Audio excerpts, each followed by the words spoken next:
Welcome to தர்ஷ்மாம் live channel. இன்றைக்கி ரொம்பவே சூப்பரான இடியாப்பம் எப்படி ஈஸியாக பண்ணலான்னு பார்க்கலாம்.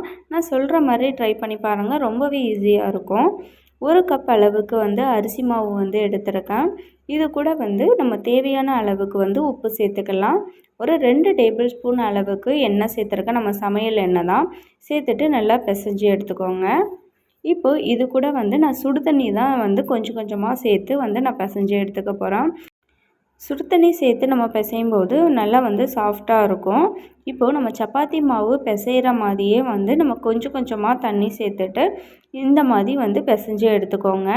மாவு நல்லா சாஃப்டாக பிசைஞ்சு எடுத்துக்கோங்க. அப்போ தான் புளியறதுக்கு கஷ்டமாக இருக்காது. இப்போ இந்த அளவுக்கு நல்லா சாஃப்டாக பிசைஞ்ச பின்னாடி நம்ம இடியாப்பம் புளியறதை எடுத்துக்கலாம்.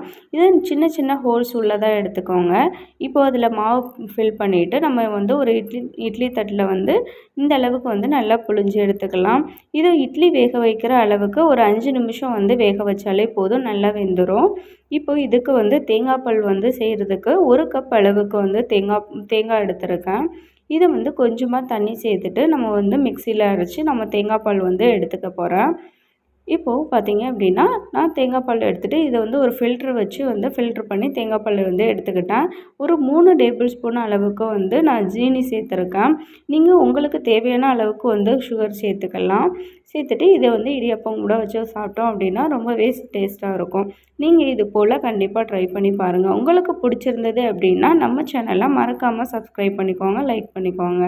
தேங்க்யூ.